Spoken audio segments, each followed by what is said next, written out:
پاکستانی فوجی اسٹیبلشمنٹ کے دروازے پر دستک دیتے دیتے عمران خان کے ہاتھوں سے لہو رسنے لگا، لیکن افسوس کہ کوئی سنوائی نہیں ہو رہی۔ ایسے میں ایک بار پھر تحریک انصاف کی جانب سے شاہراہوں کو بند کرنے، عوام کو سڑکوں پر لانے اور انقلاب برپا کرنے کی دھمکیاں دی جا رہی ہیں۔ تاہم 26 نومبر 2024 کو اسلام آباد سے جوتیاں اٹھا کر فرار ہونے والے خان کے حمایتیوں کی ڈی چوک واپسی کا کوئی امکان نظر نہیں آتا۔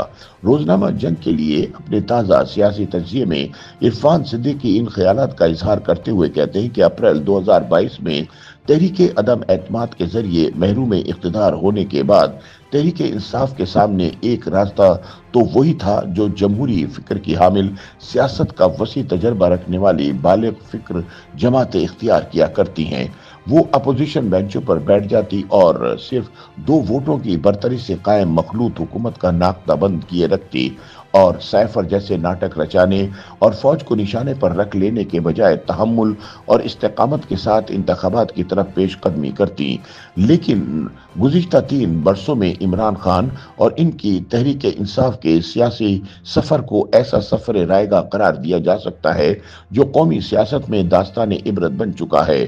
پی ٹی آئی کے اس سیاسی سفر کے ہر صفحے پر اس کے بانی کی بے حکمتی، انا پرستی، ہٹ دھرمی، خود شکنی اور سیاسی فہم و فراست سے محرومی کے نوشتے رقم ہیں۔ عرفان صدیقی یاد دلاتے ہیں کہ اپنے خلاف تحریک عدم اعتماد کی چاپ سنتے ہی عمران خان نے پہلے ہدف کا تعین کرتے ہوئے تحریک عدم اعتماد کو حکومتی تبدیلی کی عالمی سازش قرار دے دیا۔ انہوں نے سائفر لہراتے ہوئے اسے امریکی اور مقامی میر جعفروں اور میر صادقوں کی ملی بھگت کا نام دیا۔ انہوں نے مظلومی سے جڑے جرت اور بہادری کے خود تراش نظریے کو ہم غلام ہیں اور غلامی نامنظور جیسے انقلابی نعرے دیے۔ اس دوران موصوف نے جنرل باجوہ سے ملاقاتوں میں التماس کی کہ پیپلز پارٹی اور نون لیگ پر مشتمل پی ڈی ایم کو فارغ کر کے انہیں پھر سے وزارت عظمیٰ کی مسند پر بٹھا دیا جائے۔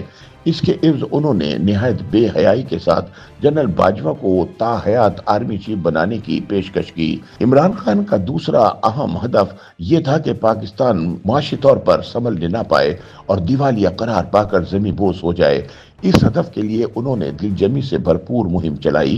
اگست 2022 میں خان صاحب کے وزیر خزانہ شوکت ترین کی آڈیو سامنے آئی جس میں وہ خیبر پختونخوا اور پنجاب کے وزرائے خزانہ کو تلقین کرتے پائے گئے کہ آئی ایم ایف کو عدم تعاون کے خطوط لکھے جائیں تاکہ پاکستان کو کوئی نیا پروگرام نہ مل پائے۔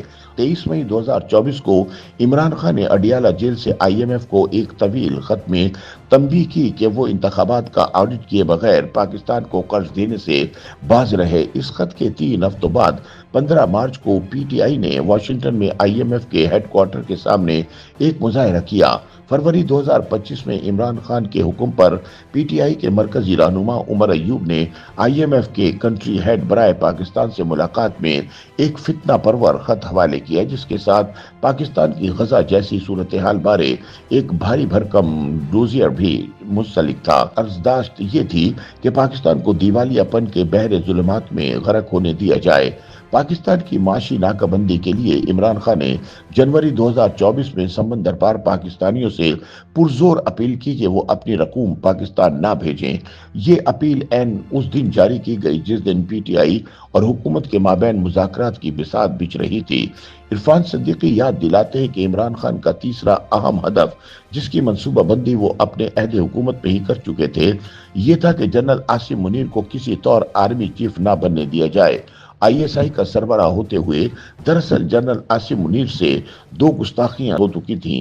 پہلی یہ کہ انہوں نے ٹھوس شواہد اور دستاویزات کے ساتھ وزیر اعظم عمران کو بتایا کہ ان کا گھر کرپشن کا گڑھ بن چکا ہے۔